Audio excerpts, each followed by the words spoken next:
Greetings and bienvenue, Midnight Crew. Thank you for returning to this broadcast. And welcome to new viewers joining us for the first time. If you like a video, then feel free to subscribe. Has anyone else seen the fake people before? I'm not talking mannequins or skinwalkers or what have you. I mean the people you just see out in the wilderness occasionally. They look completely passable, real as you or me, but they don't react to any stimuli, shouting or throwing things at them. And I can never bring myself to get within 20 feet of them. Usually, if they're not in some sort of vehicle or something, they're staring up at the sky. I've never seen them during the day. They don't breathe, they don't blink, and they never seem to leave any trace of their presence, usually gone by morning. I remember seeing an old man sitting on a camping stool right off the road in a flat spot in the desert, just staring up at the moon. Stopping, I called out and asked if the guy needed a ride or anything. Didn't move an inch. Just sat there staring up. I noticed he wasn't breathing or anything. Couldn't see his face, but he didn't even sway naturally like how people usually do when they're sitting still for a long time. The sand around his feet was untouched. No footprints. Even the camping chair he was on didn't seem to sink into the ground, just resting on top. Shined a flashlight at him to see if maybe the guy was deaf or something, but he didn't even turn around. When I went to get out of the car to see if he was alive, I just felt this intense feeling of wrongness, like I shouldn't get any closer and needed to drive away as soon as possible. Like I was a mouse about to walk into a cat's bed. I've seen them a few more times since then. Tried throwing things once at this one dude sitting in his truck staring straight ahead. He was definitely corporeal as the paper ball I tossed bounced off his head and into the truck. But he didn't react. Once again, never even blinking. This is freaky as hell. And I was wondering if anyone had seen this stuff before. I live in Arizona, if that helps. I'm gonna post another story while I wait for responses. I'm driving home from my friend's house. Have to pass through some long stretches of the Sonora along Arizona 85. See this little pit stop area off to the side of the road. It's not much more than a parking lot in the middle of the desert. Some signs off on the sides detailing the area for tourists. God knows what tourists would stop here besides a pee break, which is what I need to do. Pulling in, I hop out of my car and walk a little ways off the blacktop to go piss in some bushes. Halfway through, I see some woman just standing there, facing me and staring up at the sky. She's a lot closer than I was comfortable with. If I had started talking to her, she obviously would have heard me speaking in a normal tone. She looks native, wearing normal clothes, pretty, but she's just staring up at the sky. By now I've learned better than to screw around with them, but she's right around my age, so I tried calling out to her. Of course, no response, and I realize there's absolutely no way she can be out here as there's no other cars in the lot. And she's definitely not dressed for hiking. In the middle of the night, it was cold as hell, but she was in short shorts and a crop top. I sigh and head back to my truck. It seems whatever the hell this is getting smarter, maybe. I was definitely tempted to go try to get her attention. Call me a simp if you like, but my sleep-deprived brain was focusing more on her thighs rather than how some college girl got way the hell out here in the middle of the night. I keep seeing people in the desert. I've lived for half my life in the American Southwest. I've always been an avid hiker, spelunker, camper, shooter, and off-roader. That means I've spent the majority of my free time miles away from civilization and in the remote government-owned wastes. One of the oddest recurring events I've experienced is that of spotting other people. Not hikers or outdoorsmen. Just like random people. Dressed normally, usually no visible bag or water, and like half a day or more from the nearest structure of any kind. Not even a car or a place to park one anywhere in the vicinity. Can anyone provide me with more reasonable explanations of what this is? Note, this is usually at night, and most times I was with someone else who saw them as well. It's always by the side of the road while I'm driving at night or at too far a distance to communicate. But it's always in a place or way that we can't make sense of their reason for being there. I'm talking about a 2-day walk outside of the nearest city with no bag, no visible car, and at 2 a.m. First time I saw one that felt beyond normal was about 4 years ago. Was 10 miles away from anything on a desert road. All of this at about 2 a.m. in pitch darkness. Had a light bar and brights on. We passed city limits and were joking about all the cars parked just outside town and how they were all just sitting in their vehicles. We could clearly see them from their reflectors and knew this part of the desert like the back of our hands. Once we were way past the warmth of the city, the temperature dropped another 15 degrees and I was freezing my ass off in the open-top Jeep. Then we saw a figure just a couple paces off the road. Not moving or moving very slowly on the road away from us. He was a tall dark man dressed in regular street clothes. He didn't react to our car as we passed and had no visible bag or anything. We both felt really creeped out and my friend asked me before I could say anything if I saw the demon too. I rationalized that maybe his car was up on the road ahead, but we drove for another hour and never saw any other vehicles. Did you and your friend do or experience anything out of the ordinary around the time you first started seeing them, such as an experiment with entheogens? Have you witnessed them with anyone else? Or only with that one particular friend? No, never done any drugs if that's what you're asking. I witnessed them with the same friend or by myself, but I don't often go to the desert with anyone else. Start going alone. Things are getting weirder. You don't know who or what you'll run into out there. Lived in southern Arizona all my life and camped all over. I know exactly what you're talking about. Here's a memorable one. Be Me, camping trip up to the Four Corners and back. Stop for the night somewhere north of White Sands. I want to do some shooting in the morning, so go in a ways from the state highway. 10 p.m. can only see what's directly in range of the headlights. Everything else might as well not exist. Driving those narrow dirt roads, crisscrossing washes where the creosote scratch both sides of the truck. Probably 5 miles in, there's a small clearing where 2 roads cross and allow you to turn around. There's some dude there walking in the opposite direction from the highway. Khakis and a polo, no water, no flashlight, no bag, not even a fanny pack. He doesn't ask for a lift or acknowledge me or even look at me. Just keeps walking. I mean, obviously there's a million possible mundane explanations, but it's really chilling. Reptilians sometimes come out of their underground dwellings to take in the real sunlight or moonlight, as they have artificial shit down there. They try to keep it in remote places like deserts or trails or some shit, hidden entrances.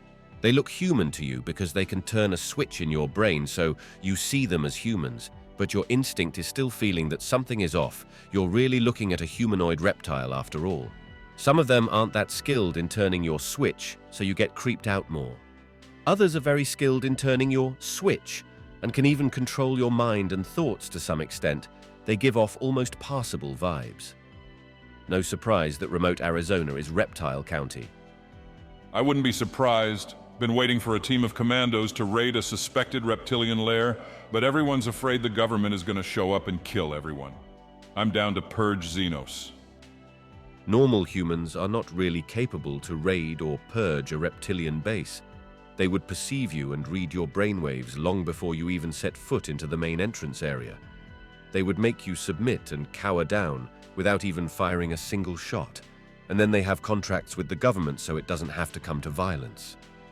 It's a matter of blocking your thoughts until it's too late for them to do anything about it. They're capable of inducing fear and anxiety, but those are just feelings which anyone can overcome. Worst case, you can just shoot yourself up with a certain psychoactive drug that would scramble your brain signals, making them incomprehensible or just gibberish to them. Lamau, someone has been watching Oat Studios too much, specifically Raka. Regardless, it's a matter of pushing through the fear and acting in your own defense. There have been cases of reptilian encounters wherein the observers to shoot or attempt to.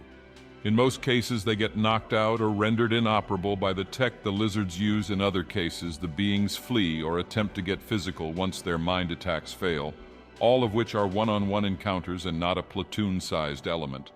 In many ways, I feel the level of control reps would have over a person or group is dependent on their suggestibility, which would kind of go back to the whole MK Ultra hypnosis experiments the government was running back in the 60s to the 80s. I'm just a tourist, and this didn't happen to me, but my mate told me a kind of weird story like a month ago. Back when he was with his girlfriend driving home from somewhere at night down country roads. Him and his girlfriend both got a weird feeling. Then a bit later round a bend there was just some guy standing there and he scared the shit out of them. Could have just been some random guy walking home, in the middle of nowhere, at night. My mate is also a super science guy and he admits that, but he said this impacted him. Don't know if he explicitly believes in the paranormal, but he's not totally a dogmatic science Reddit man anymore. Hick related is what the roads kinda look like, but a bit wider and proper roads, not just a lane. It's where NPC come from, test tubes and desert caves. The NPC instinctively makes their way into civilization to fill the cities to convince the real souls to stay in the farms. Realistically speaking, if they could grow NPCs, why would they need us? They could just exterminate us and have NPCs do cattle work. Do they need us for negative energy harvesting? Precisely. Player characters are the primary reason the simulation exists. NPCs are basically an ocean designed to isolate souls. Because we are the power that powers them. I notice that some people seem fake, even though I think it's bad to say and think that. And how they reply makes me think in a certain way, like if the person knows that I'm doubting that they are real and is responding to approve or disapprove my assumption. I live in the Sonoran Desert. It's not something people feel when in large crowds, but if you're ever out in the middle of nowhere in a nice, wide, flat, open area, everyone always says that they feel a presence. I thought it was bullshit too, but I've been far outside of town a few times alone and went off the road a bit, and it genuinely feels like you have eyes on you from all directions over the horizon. It makes you feel very jumpy, like someone's about to scare you by poking your shoulder. I'm too pussy to stay out there very long because it's such a powerful sensation.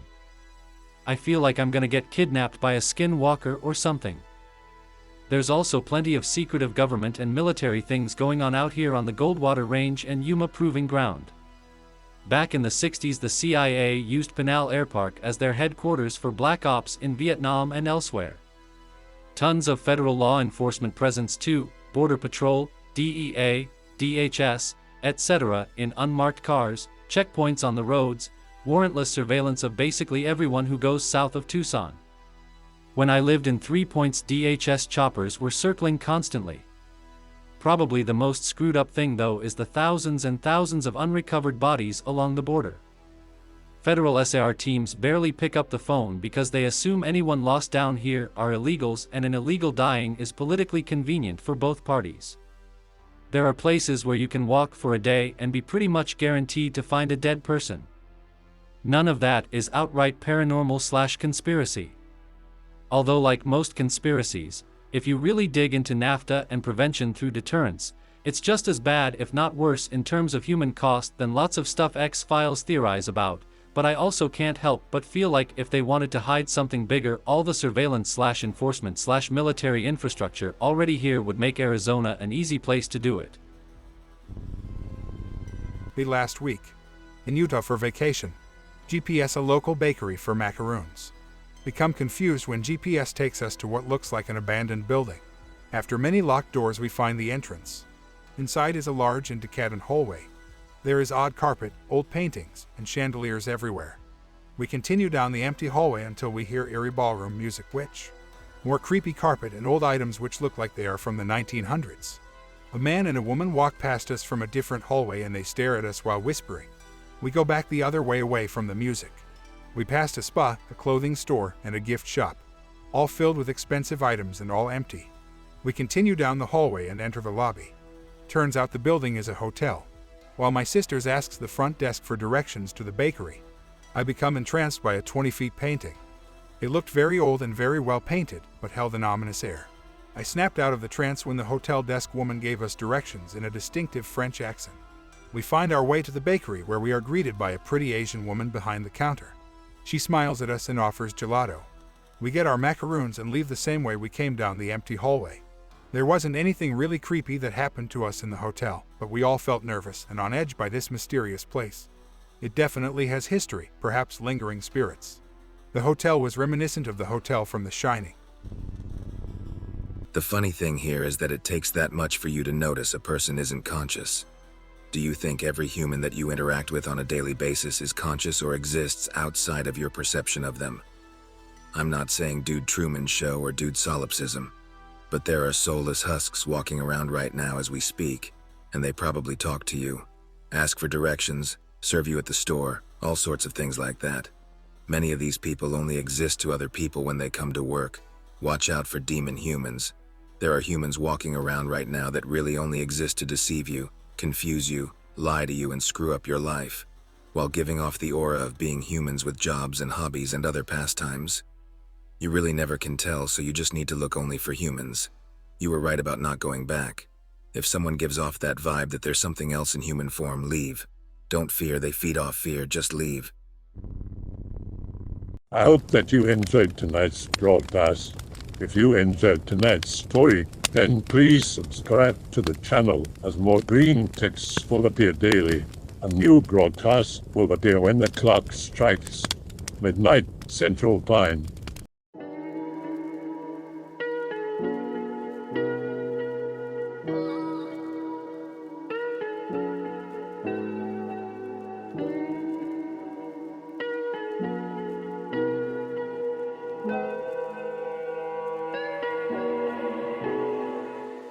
Remember to check out the Odyssey page in the description for a second archive of the channel's videos.